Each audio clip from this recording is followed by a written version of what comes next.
জন্মাষ্টমীতে আমার সাথে এটা কি হয়ে গেল, ভগবানের সেবার জন্য তৈরি করা কেক চলে গেল অন্য এক জায়গায়। হরে কৃষ্ণা, কুকিং ফর কৃষ্ণাতে সবাইকে স্বাগত জানাই। এবছরের জন্মাষ্টমী আমরা কিভাবে কাটালাম, সারাদিনের ব্যস্ততার মধ্যে ভগবানের সেবা, পূজা, অভিষেক, আরতি, পরের দিন প্রভুপাদের ব্যাস পুজো পালন, গোপাল সোনাদের ভোগের জন্য কেক রেডি করা, সেগুলো ডেলিভারি দেওয়া, সব কিছু মিলিয়ে এবছরের জন্মাষ্টমী একটু অন্যরকম। সমস্ত ছোট ছোট মুহূর্তের ভিডিও করে একটা বড় ভিডিওতে শেয়ার করা হচ্ছে। তাহলে চলুন দেখে নেওয়া যাক আমাদের জন্মাষ্টমীর ব্লগ। জন্মাষ্টমীর আগের 3 দিন সমস্ত কাজ সেরে রাতে ঘুমাতে প্রায় 12টা সাড়ে 12টা বেজে যাচ্ছিল। এটা জন্মাষ্টমীর আগের দিন রাত্রে। এখানে আমার ফ্রুট কেকগুলো রেডি আছে, কিছু অর্ডারের ফ্রুট কেক রয়েছিল আর ক্রিম কেকও রয়েছে। আর যে কটা অর্ডার পেয়েছি আমাদের ফ্রিজ সব ভর্তি হয়ে গেছে। তো রাত্রেও আমি এই কেকটার ফাইনাল ডেকোরেশনটা করে তারপরেই ঘুমাতে যাব। আর আপনাদের দেখাচ্ছি ঘড়িতে তখন ঠিক কটা বাজছে।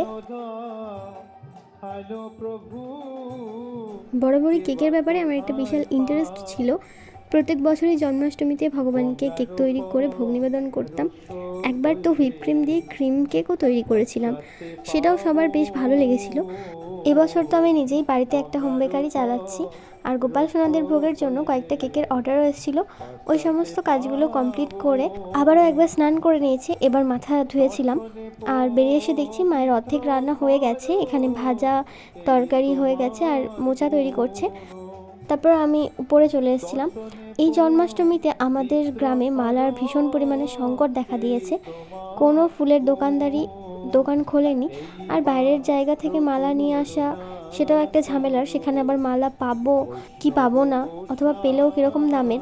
যাও বা একটা জায়গায় মালা পাওয়া গেছে, তাও 15ই আগস্টের জন্য মালার দাম অনেকটাই বেশি। আর অর্ধেক ফুল তার মধ্যে নষ্ট হয়ে যাওয়া। এই সমস্ত খারাপ নষ্ট হয়ে যাওয়া ফুলগুলো বাদ দিয়ে আবারও মালাটাকে সুন্দর করে তৈরি করে নিয়েছি ভগবানের জন্য। আর এতো আমি ভগবানকে একবার ভোগ নিবেদন করেছি 10টা নাগাদ। তো ভগবানের দর্শন করুন জন্মাষ্টমীতে। আর এবারে জন্মাষ্টমীতে আমরা সিংহাসনের লুকটা একটু চেঞ্জ করেছি। যারা আমার আগের ভিডিওগুলো দেখেছে তারা বুঝতে পারবে। তো এখানে মায়ের সমস্ত রান্না বান্না কমপ্লিট হয়ে গেছে আর আমি ভগবানকে ভোগ দেওয়ার জন্য ভোগটা রেডি করে নিচ্ছি। বৈষ্ণব পারা গোবিন্দ হেন মম বৈষ্ণব পারা, তোমার হৃদয়ে সদা গোবিন্দ বিশ্রাম, গোবিন্দ কহেন মম বৈষ্ণব পরাণ। প্রতি জন্মে করি আশা চরণের ধুলে, প্রতি জন্মে করি আশা বৈষ্ণব গোসাই, এবারও করুণা করো বৈষ্ণব গোসাই।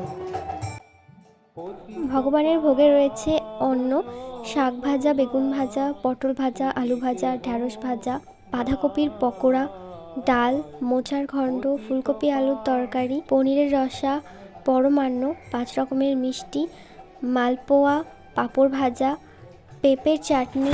ভগবানকে দুপুরের ভোগ নিবেদন করা হয়েছে। সাথে রয়েছে 2 রকমের গজা, নিমকি, ফল, কেক। ভগবানের ভোগারতি যেইমাত্র শেষ হয়েছে আর তখনই একটা কেকের অর্ডারের জন্য ফোন এসছে। দিনে অর্ডার বলে আমি তো নিচ্ছিলামই না। তারপরে যেহেতু ওরাও ভক্ত আর যে অর্ডার করেছে সে আমার সাথে কলেজে পড়তো, সেই কথা মাথায় রেখে আমি অর্ডারটা নিয়েছিলাম। আর তার জন্যই এখানে ক্রিম তৈরি করছি। আর এই কেক ডেলিভারি দিতে দিতে ওইদিকে মায়ের কিন্তু সন্ধ্যা আরতি করা হয়ে গেছিলো।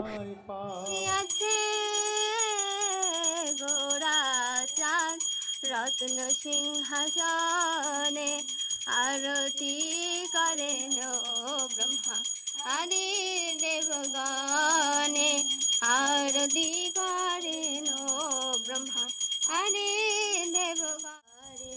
রাম রাম রাম হরে হরে, হরে কৃষ্ণ হরে কৃষ্ণ, হরে কৃষ্ণ কৃষ্ণ কৃষ্ণ হরে হরে, হরে রাম হরে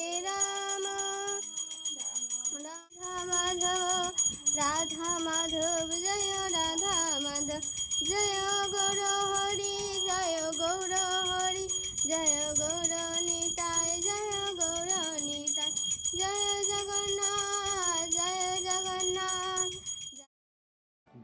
তো রাত্রের দিকে আমি জব করছিলাম, আর মায়ের দিকে রাত 12টায় আমাদের যে ভগবানের অভিষেক হবে আর তারপর ভগবানকে যে ভোগ নিবেদন করা হবে তার জন্য এখানে মাখন তৈরি করে নিচ্ছিল।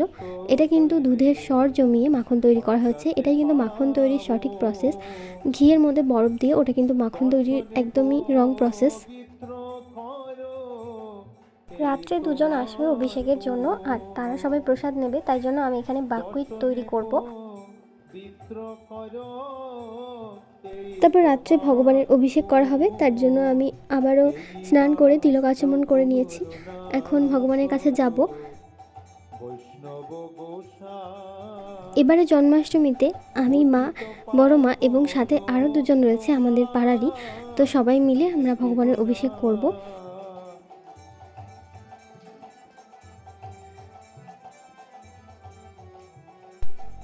ভগবানের অভিষেকের জন্য সমস্ত জোগাড় হয়ে গেছে। এখানে পঞ্চামৃত, ফলের রস রয়েছে, আর আমরা সবাই মায়াপুর টিভিতে ভগবানের অভিষেক দেখছিলাম। মন্দিরে তো অনেক আগে থেকেই অভিষেক শুরু হয়ে যায়।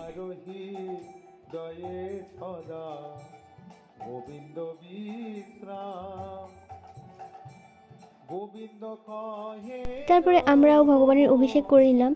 পঞ্চামৃত, ফলের রস সমস্ত কিছু দিয়ে অভিষেক করার পরে ভগবানের পুষ্প অভিষেক, তারপরে ভগবানের আরতি। যেহেতু রাত 12টার সময় মধ্যরাত্রে ভগবানের আবির্ভাব হয়েছিল, তাই ভগবানের বিশেষ পূজা, জন্মাষ্টমীর বিশেষ পূজা অভিষেক কিন্তু রাত্রি 12টাতেই করতে হয়। আর রাত্রি 12টার পরে ভগবানকে ভগবানের পছন্দের তালের বড়া, লুচি, ক্ষীর, ছানা, মাখন এইসব ভোগ লাগানো হয়। আর নরোত্তমে কর দয়া আপনার বলি, এই অধমে কর দয়া আপনার বলি। জয় বৈষ্ণব ঠাকুর, জয় বৈষ্ণব ঠাকুর, বৈষ্ণব ঠাকুর জয় বৈষ্ণব ঠাকুর।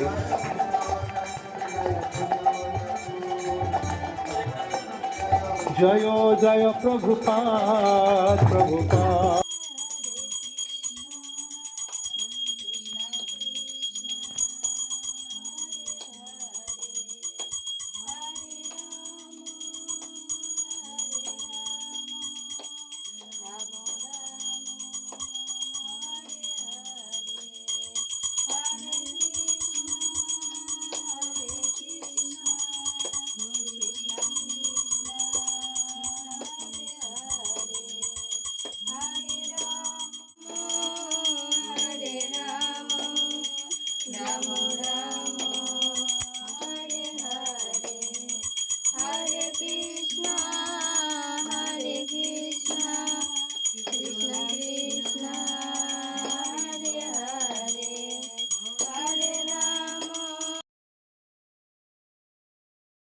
ভগবানকে ভোগ নিবেদন করা হয়ে গেছে। ভগবানের মহাপ্রসাদ দর্শন করুন, ভোগ দর্শনের দুর্ভোগ কাটে সারাটা দিন নির্জলা অথবা জল খেয়ে জন্মাষ্টমী ব্রত পালন করে ভগবানকে নিবেদন করা সংকল্প প্রসাদ গ্রহণ করব।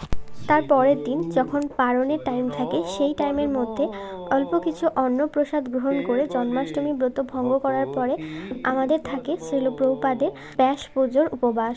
তো প্রভুপাদের আবির্ভাব তীর্থে আমরা 12টা পর্যন্ত উপবাস থাকি, তারপরে অন্ন প্রসাদ গ্রহণ করতে পারি। তো প্রভুপাদের আবির্ভাব তিথি উপলক্ষে এখানে সমস্ত কিছু জোগাড় চলছে। মা এখানে রান্না করছে আর বড় মা সবজি কেটে দিচ্ছে। প্রত্যেক বছর জন্মাষ্টমীতে আমরা কচুর শাক রান্না করি, তাই এই বছরের মেনুটা একটু চেঞ্জ করেছি। এবছর জন্মাষ্টমীতে কচুর শাক বানানো হয়নি, আজকে কচুর শাক তৈরি করা হচ্ছে। সকাল 8টা নাগাদ গুরু পূজার টাইম, তো এখন আমি প্রভুপাদের আরতি করে নিচ্ছি।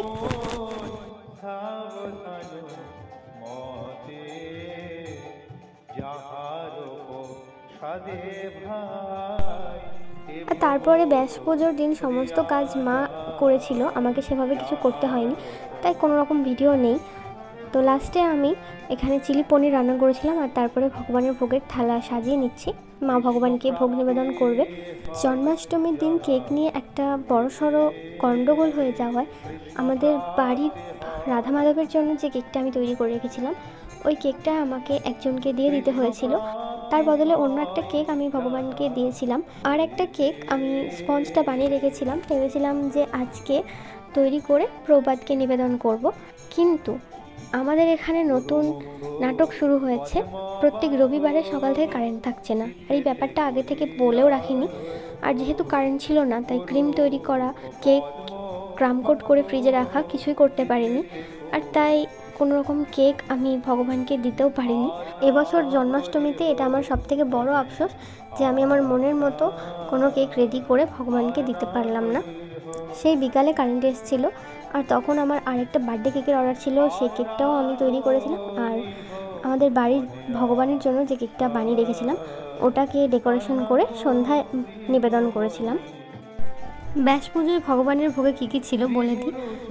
রয়েছে ফ্রায়েড রাইস, অন্ন, লুচি, কচু শাক, চিলি পনির বা চিলি সয়া, আমি দুটোই দিয়েছিলাম, পরমান্ন, পাঁপড় আর মিষ্টি। কালকে যারা আমাদের সাথে অভিষেক করেছিল তারা সবাই আজকে অন্নপ্রসাদ নেবে, তো সবার সাথে একসাথে অন্নপ্রসাদ নিলাম। তো এই বছর আমাদের জন্মাষ্টমীর ভ্লগ এ পর্যন্তই। কেমন লাগলো ভিডিওটা অবশ্যই কমেন্ট করে জানাতে ভুলবেন না।